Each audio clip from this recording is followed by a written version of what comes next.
Got a dream in a tear last night, watched the world fade out of sight. Seen the ghosts of time preside, eagles soared and falcons cried. Sleeping phoenix on a rise. Abundance and strange the skies. Strange the skies. Hello, and welcome to Phoenix Rising, and welcome to the Rave New Year. And I hope this is a year that you live correctly as yourself, and you get to see the beauty and the joy of what that is. It's always a mantra of mine to remind you that everything about living a life correctly is simple. It is not easy. And it's not easy because your mind is there, and your mind is always in the way. And it is something really to grasp about where this knowledge takes you. It takes you to a place where you no longer have to look to your mind to be able to guide you in this life. That you can look to your mind to be a window on your world, to be able to see it, the this and the that of it, but to free yourself from the burden of having your mind be focused on decision making in which you get lost and you lose your opportunity. This is a great year, an important year for you to operate as yourself. You'll see that it brings real rewards. And when you get to the end of this year's cycle and you look back, you will see more than anything else that you've lived your life. And truly, this is what it's all about. And though I'm back in my virtual classroom and teaching again, I want to remind you that the Radical Transformation Tour of Europe continues. And at the beginning of February, coming up real soon, I'm going to be in Barcelona. I'm really looking forward to that, one of my favorite cities. And I'll be returning afterwards to Madrid. And from there, there's going to be a visit to Rimini in Italy. And that's going to be at the beginning of April. And then in May, I'm going to be in Switzerland, in Lucerne. And then in June, I'm going to be returning to Amsterdam and London. So there's really going to be plenty of opportunities for those of you here in Europe to really have a chance to be involved in the intensity of the radical transformation process and how important it is, the discovery that's possible for you, particularly in the clinic that I offer, to really give you a heads up on how to really fulfill this promise that is there in you. So. Radical Transformation Tour. I hope to see those of you in those various places and have a chance to meet. Anyway, now, let's get on with the show.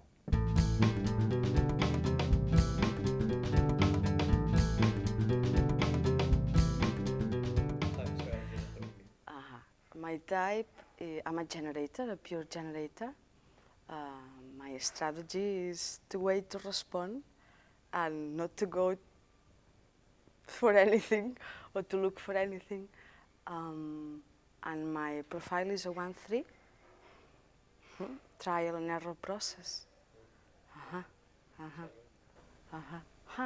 I met human design, it's going to be now, it's been 8 years in Mallorca Island.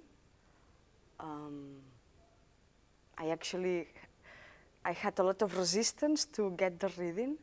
But my friend was keep on pushing to say, you have to get this, you have to get the reading. And I said at the end, okay, I go. So you will stop talking. And I remember I had my reading at 7 o'clock in the morning. I had to work the whole day. I was giving massage. And the 2 hours reading was incredible. I was in shock that a person could know so many things about me without really knowing her and without telling her anything, just by watching the graphic. At the beginning, I was in shock. And I heard so many process of people that have been that are in human design, that from the first day, they really started, like, if you are a generator, they really started like to respond and pay attention to when they were initiating. I don't remember from the very beginning to make this decision consciously. I guess it went through my body, it went inside, and something started there, like a seed. Consciously, I wasn't aware until maybe a couple of years later that, wow, this is affecting me. This is like, it's real. It works. And as a 1-3, I always find out what doesn't work.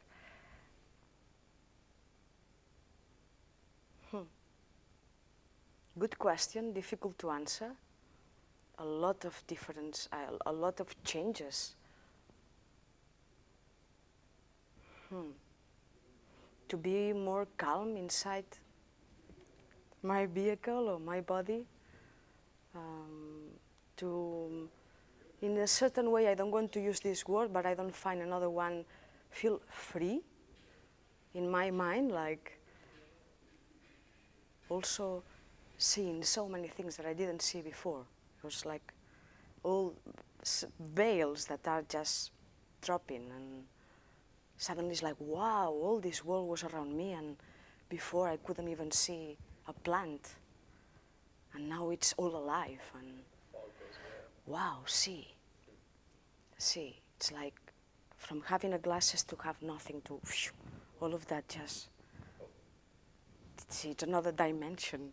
Sometimes I can observe myself like, wow. So what is it? What's it like? Is it eating in a calm environment, which I always get angry because it's not very sociable. It's not that I get angry, but it's like, oh, some people just got better than me, like kind of not comparing, but feeling like some PHS are more social than others.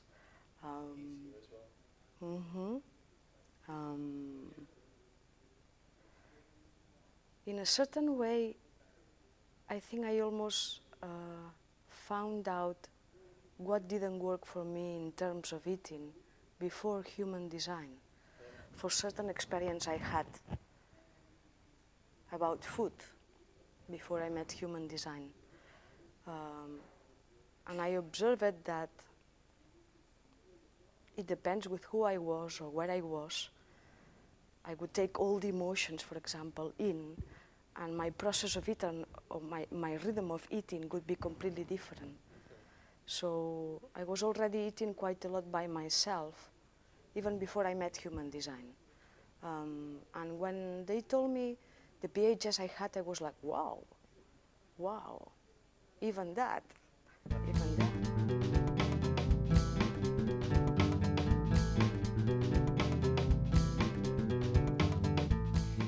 Hello and welcome to your neutrino forecast. Well, it's going to be an interesting week. Obviously, we have the sun in the 41st gate, so we have begun our rave new year. We've begun our new cycle, this rave new year of 2011, so we have an interesting movement that's there. We have some interesting things that are a byproduct. We still have the 4130, that is with Neptune in the 30th gate in the 4th line.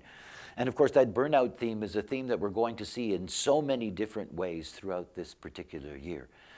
For those of you that are unemotional, and after all, there is going to be 49% of the humanity that are unemotional. For those of you that are unemotional, this could be a difficult week. That is the defining of this emotional energy, and it's an emotional energy, the 4130, that's rooted in desire. Be very careful about your desires this week. We also still have the continuance of Saturn in the 57th gate, and of course the node in the 10th gate, so we have this perfected form that is there. Perfected form is all about the possibility of having behavior that is operating through awareness. That's the 57th gate. It is the intuition of the splenic system, and the 10th gate is the gate of behavior. So intuitive behavior is one of those things that is being programmed into humanity. That's not always something successful. You know, the behavior that is being conditioned on you, even though it sounds nice, perfected form, may not be a behavior that is natural for you, and you end up in something that when the transit ends, you're going to feel, well, rather uncomfortable. But the real thing comes on the 28th of the month. That is when the sun shifts out of the 41 and goes into the 19. This is when you really feel the pressure of a new year cycle beginning. It's when you feel the pressure. 19th gate is a pressure gate, and it is the pressure to need. All those things that you need, that need to have the refrigerator full and the roof fixed and the this and the that of life, to pay for these things and those things and whatever, all of the needs that are rooted in the material demands of living in community and tribe, the needs related to home and life, all of those things, the search for resources, the pressure begins when the sun enters into the 19th gate. You know, if you're going to have a good year, if you're going to have what is correct for you as a successful year, don't pay attention to the weather. Pay attention to your strategy and authority. You know, the weather is for your entertainment and for your pleasure. Enjoy your week. Enjoy this new cycle. And don't get carried away. Live it as yourself. Bye for now.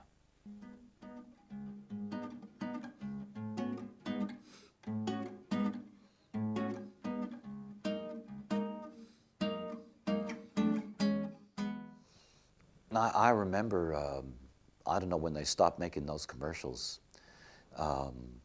because I don't even know if they still make telephone books. I haven't seen a telephone book in forever. But anyway, they used to have this thing for the yellow pages of the telephone books, you know, where they had all the businesses that were listed. And the commercial went, let your fingers do the walking through the yellow pages. And it's one of the things that strikes me about human beings coming to grips with the nature of their design, their type, and their aura. And one of the things that they really don't understand is that you let your aura do the talking. You let your aura do the talking. It's an incredible thing to grasp. See, because we don't see it, you know, at least most human beings, you don't see it. You know, the fact that it's explained to you that you have one, you know, and you get the byproduct of it, you know, somebody steps into your aura, you feel the connection, so forth and so on. But you don't really get it, that the aura is expressing you. I mean, just take aura by type. You're a generator. If you're a generator, most human beings, at least 2/3 of human beings, are generators. So you get these very powerful enveloping auras. You take everybody in. Now think about the generator dilemma. You know, I tried to teach generators, here's your simple mechanism, respond. God knows how often I've said that, respond. Now the whole thing about the nature of responding is that in the generator mind, that mind is always saying, yeah, but, you know, if it doesn't come to me, if I'm not asked, if I'm not asked about that thing that I think I want, then I'm not going to be able to get that thing and all that kind of stuff. And who's going to ask me? And, you know, on and on. Let your aura do the talking. Look, if you're a generator and you step into somebody else's aura, your aura is going to talk for you. It's going to take that person into that enveloping aura, and the energy that it brings with it is an energy that says, you better initiate with me because I'm here to respond. You don't have to do that mentally. You don't have to tell them. You don't even have to expect anything. Just watch it. Because that is what it's all about. Let your aura do the talking. If you're a projector and you're really concerned, oh, I'm never going to get an invitation, it's only because your mind is all about, oh, I get invitations, but I don't pay attention to those. I'm only looking for that invitation from that person that I think I need an invitation from. You know, forget that movie. It's about allowing your aura to talk for you. A projector's aura demands recognition. It demands it. So allow it to express itself. You don't have to run around regardless of your type and say to everybody, hey, look, you know, I need to be asked, I need to be invited, you know, this kind of stuff. It's not necessary.